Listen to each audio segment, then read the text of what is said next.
Yo, what is going on, guys? Flashverse here, and welcome back to another video on Superman and Lois. And this will be my review and breakdown for Superman and Lois Season 1, Episode 9, titled Loyal Subjects. And once again, guys, Superman and Lois just keeps going beyond my expectations. This show is just crazy. We had some really insane twists and turns taking place during this episode. And oh my god, it was just insane, and I just cannot wait to talk about it. This show just keeps on delivering every single week. It has not had a bad episode at all, and I have to say right off the bat, this is definitely my favorite episode of the whole season. I really loved it. Once again, we are continuing on with the Lois Lane investigation with the whole Morgan Edge X-Kryptonite storyline, which is just so interesting. I cannot wait to see where this goes, especially after this episode. And we also had that crazy reveal in regards to Morgan Edge. We had some cool Superman and Jordan moments as well. It was just great, and I cannot wait to talk about it. But obviously, spoiler alert, for those who haven't seen the episode, you have been warned, since this is a review and breakdown. So I will be talking about some major spoilers, which you certainly wouldn't want to hear from me. So if you guys haven't seen the episode, go watch the episode and come back later for this review and breakdown. But for those who are staying, be sure to drop a like on the video and subscribe to the channel so you are aware of more Arrowverse content coming your way. Okay, so this episode kicks off with Lois continuing to investigate Morgan Edge, and she's essentially wondering why Morgan Edge is sticking in Smallville. There must be a reason, because he's moved on in every other business he's had, but he just stayed in Smallville, and this is very interesting for Lois, and there's definitely something up with Smallville which Morgan Edge really wants. And we have Lois getting Clark's help with the investigation as well, which I thought was a great way to bring Clark Kent back into his old journalist side. And we had Morgan Edge starting to, get his new recruits to volunteer for that new life he's promising them, which is obviously to basically merge them onto an X-Kryptonite soul. So in other words, create a Kryptonian army. So we have that girl, I cannot remember her name, but they go to that chamber which we last saw in episode 5, where Morgan Edge basically creates these X-Kryptonite soldiers, and we essentially see it from their point of view, where the host goes into that chamber, and then we have the X-Kryptonite soul merging into the host, and essentially they both seem like they're in control of one another. Like at one point it seems like the host is actually in control of the body, but then at another point the X-Kryptonian takes control. But yeah, it takes a while to basically take total control of the new recruits, and the procedure seems successful because she hasn't showed any signs of like rejection like the other previous X-Kryptonite users which we've seen on the show. But we have Clark speaking with that same recruit who just got experimented on by Morgan Edge, and she basically starts talking about this new life which Morgan Edge provided her. She's doing great, and Clark is obviously once again concerned about this, but then he hears something with his super hearing, and he heads over to Mexico to stop a robbery. And I thought this was pretty cool, seeing like Superman operate elsewhere, not just Metropolis or Smallville. I think it's a very nice touch. Like in episode 3 we saw him go to like China, I believe, and then in this episode we see him going to Mexico. So I really like how Superman's just operating everywhere around the world. I just think it's really cool. But yeah, he's stopping the robbery, and something catches his breath, and the final robber is able to stop Superman with just a shotgun, which was very interesting. I'm like, wait, what is going on over here? Because as you guys know, Superman's bulletproof. A bullet cannot hurt him, whereas over here, when a bunch of robbers were just shooting at him, he starts getting hurt. And as I said, something was catching his breath, which seemed like impossible, because that is not what happens to Superman. The robber continues to basically unload the rounds on Superman, but somehow he's just able to wake up and is able to stop the robbery. But we aren't sure what is wrong with Superman, but we definitely know something is up, because Clark Kent is no longer bulletproof. Now we have Lois seeing that Morgan Edge's recruitment program is growing, and she basically goes to confront Morgan Edge and basically try to stop Morgan Edge from doing his plans, in which Morgan Edge seems to confirm what we've heard Lois say. Kryptonian consciousness are taking over the host's body. So that theory which Lois had was true. There's an X-Kryptonite soul which is basically taking control over the host bodies, but the host also has some control as well, like we have seen with Kyle during the end of this episode, which I will obviously get into later on in the video. But Morgan Edge even goes as far to say that Superman might even side with him because of the Kryptonians. Obviously going back to John Henry Irons' theory that once Clark sees the different Kryptonians, he's going to eventually side with them. But the issue with this is, our version of Superman is good. That is something he will never do, and he'll never turn against humanity. So that's the only difference between John Henry Irons' Earth as well as Earth Prime, which this version of Superman is from. But we have Lois return back to the farm, and she sees Clark all bruised, which again, as I said, it was very unusual because this is something which just doesn't happen, because Superman has never been sick a day in his life. He's never been hurt by a bullet unless it was kryptonite, whereas they were just normal rounds. It didn't even have kryptonite on them. So I'm like, yeah, there's definitely something up with it. And then this is where they begin to learn that this could probably be something related to what happened in last week's episode with Rossetti and the whole kryptonite gas, where Superman basically inhaled it and it basically goes like inside of his system, and it weakened him from the inside, so he's technically weaker than he was before. And meanwhile that is happening, we did have like, the whole Jordan storyline and the whole kids with the school. Jordan's basically going to help Sarah with her singing because she got the audition and she's basically about to perform. But the issue with this is Jordan starts sneezing. It's not just like, a normal sneeze, but it's freeze breath. He just runs out on Sarah and he gets his dad's help because this is unusual. He just sneezed with ice. Eventually when Clark arrives and he sees what Jordan's problem is, we find out that he's essentially having this cold.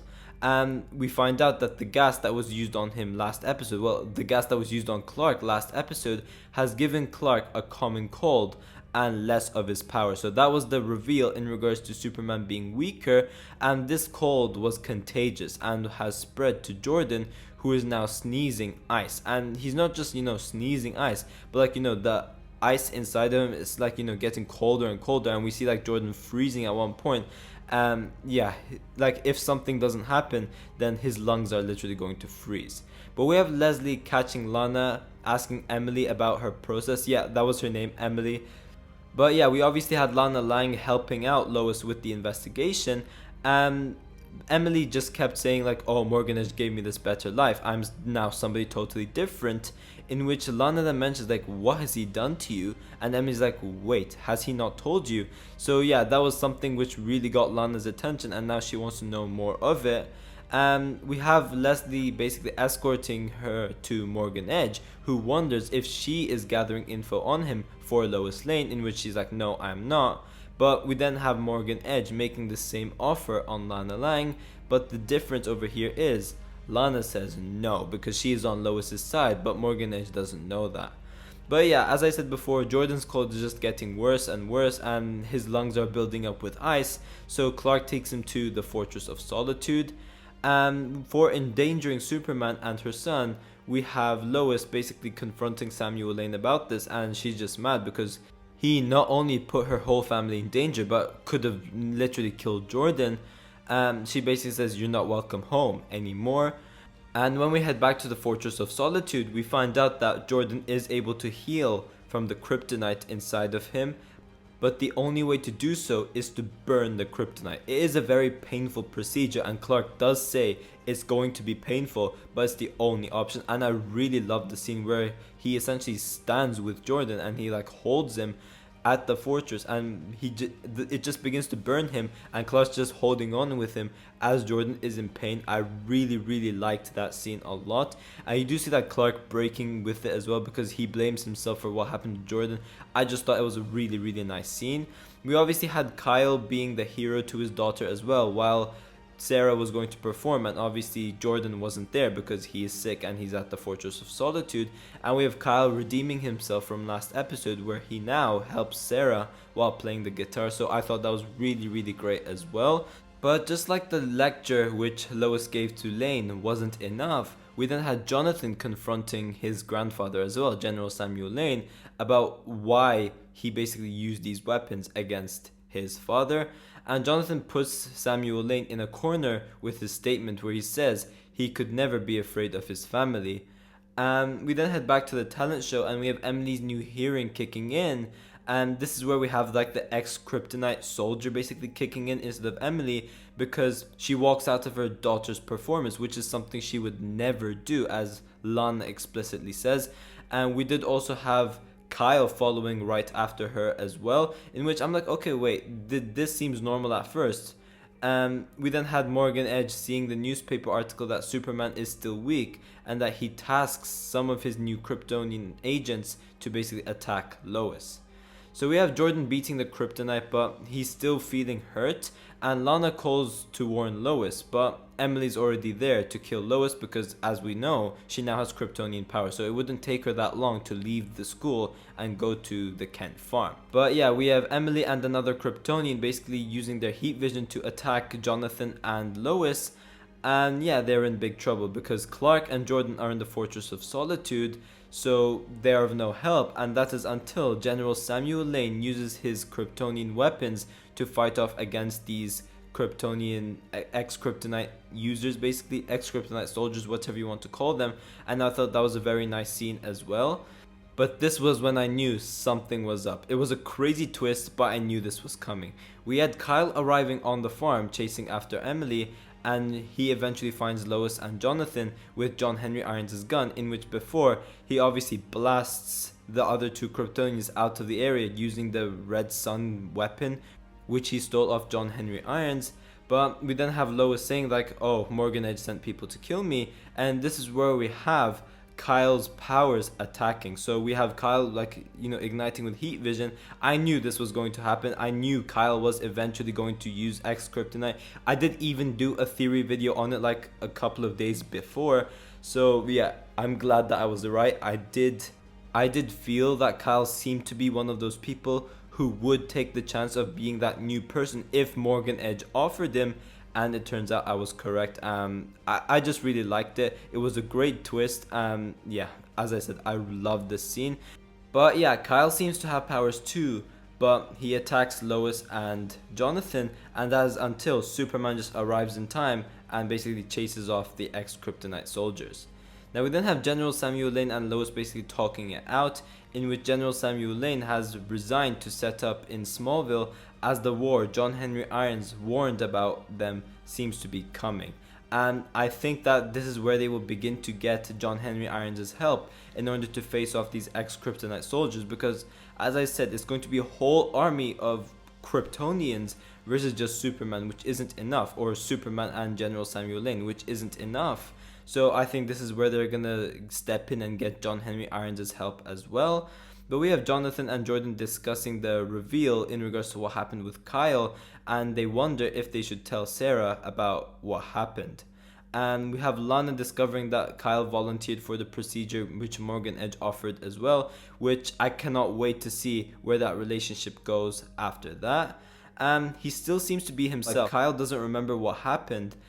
And as I said before, I'm not entirely sure whether like the X-Kryptonite soul has full control or it's split between half-half, because during this conversation we had Kyle saying that he doesn't remember what happened and he blacked out when he went all super, so he doesn't remember what happened. So yeah, I'm guessing that the X-Kryptonite soldier and Kyle themselves are split between like half-half in regards to their control. Or it could be that because this is a new thing which has entered Kyle's system, Kyle has control for now, but then eventually, like a couple of weeks later or a couple of days later, the X-Kryptonite soul gets full control. That's what I think could potentially be happening.